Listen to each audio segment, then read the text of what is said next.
Lok Sabha vote যতই এগিয়ে আসছে ততই তৃণমূলের অন্দরে গোষ্ঠী কোন্দল যেন বাড়ছে। কিছুতেই এই সমস্যার হ্রাস টানা যাচ্ছে না। দলের সুপ্রিমো মমতা বন্দ্যোপাধ্যায় থেকে শুরু করে দলের second in command Abhishek Bandyopadhyay বারবার দলীয় নেতাকর্মীদের নিজেদের মধ্যে যা সমস্যা আছে তা মিটিয়ে নেবার নির্দেশ দিয়েছেন, কিন্তু কে কার কথা শোনে? আর তার ফলে সমস্যা আরও খারাপের দিকে এগোচ্ছে।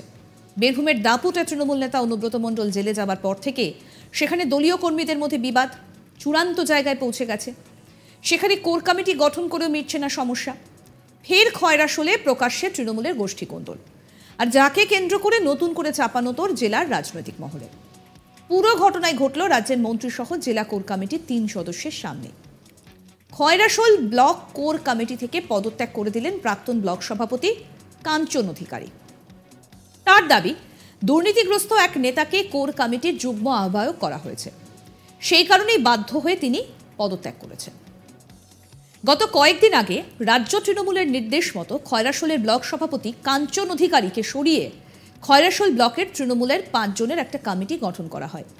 এই 5 জন কমিটির মধ্যে ছিলেন কাঞ্চন অধিকারী, কাঞ্চন দে, কেদার ঘোষ, শ্যামল গায়েন এবং উজ্জ্বল কাদেরি।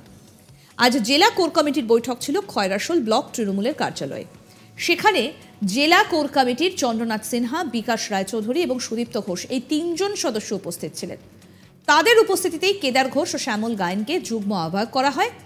তারপর খয়রাশোলের প্রাক্তন ব্লক সভাপতি তথা খয়রাশোল ব্লকের 5 জনের কমিটির কাঞ্চন অধিকারী ব্লক কোর কমিটি থেকে সরে দাঁড়ান।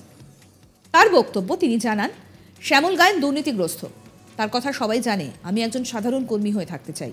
তবে এই প্রথম নয়, মাসখানেক আগেই ঘাসফুল শিবিরের বিজয় সম্মেলনীকে কেন্দ্র করে 2 গোষ্ঠীর দ্বন্দ্ব প্রকাশ্যে এসেছিল, আর তখন জেলা নেতাদের হস্তক্ষেপে পরিস্থিতি সামাল দেওয়া হয়।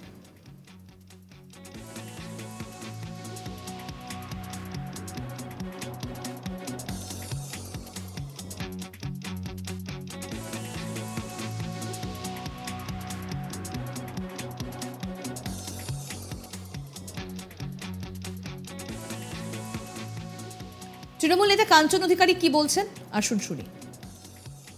দেখুন, আজকে যে ঘটনাটা ঘটলো সেটা আমাদেরকে না জানিয়ে আমাদেরকে অন্ধকার রেখে ওরা ঘোষণা করলো।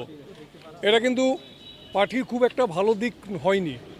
কেন, বেশিরভাগ স্বচ্ছ মানুষ, শিক্ষিত মানুষ সব আমাদের দিকেই আছেন, এবং তাদেরকে অন্ধকার রেখে আজকে যেভাবে ওনারা ঘোষণা করলেন সেটা কিন্তু মানুষ আরও অনেকটা পিছিয়ে গেল এবং আমরা রাজনীতি থেকে অনেকটা দূরে সরে গেলাম।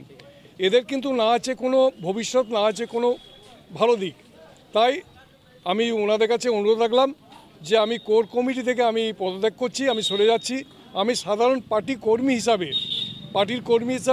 পার্টির সঙ্গে থাকতে চাই, এবং বগড়া অঞ্চলটা আমরা সবাই মিলে একসঙ্গে দেখে বগড়া অঞ্চলে যে 5000 ভোটে লিড হয় তার থেকেও বেশি যে আমরা লিড দিতে পারবো, এটুকু আমরা আশা রাখছি।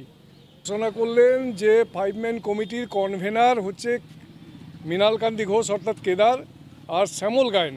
এই শ্যামল গায়েনের ব্যাপারে তো অনেক দুর্নীতি আপনারা সবাই জানেন। যাকে কেষ্টদার আমলে যে পঞ্চায়েত সমিতির সভাপতি ছিলেন তাকে তো ওনাকে সরিয়ে দিয়েছিলেন।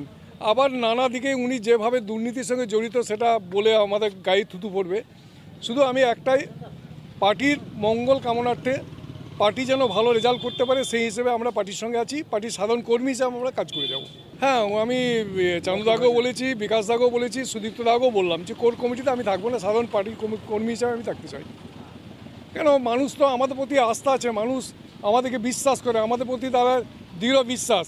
এবার আমরা যদি তাদের সঙ্গে ওইভাবে থেকে যে এলাকায় যে সমস্ত কাজগুলো বা যে সমস্ত উন্নয়নমূলক কাজে তারা প্রত্যেকটা কাজে বাধা দেয়, সেই হিসাবে তাদের সঙ্গে যদি একটা আলু ভালো একটা 1 বস্তা আলুর সঙ্গে একটা পচা আলু থাকে, সেই যেমন আলু বস্তা নষ্ট হয়ে যায়, সেরকম ঠিক তাই ওদের অধিকাংশ 2-1 জন ছাড়া সবই তো পচা আলু।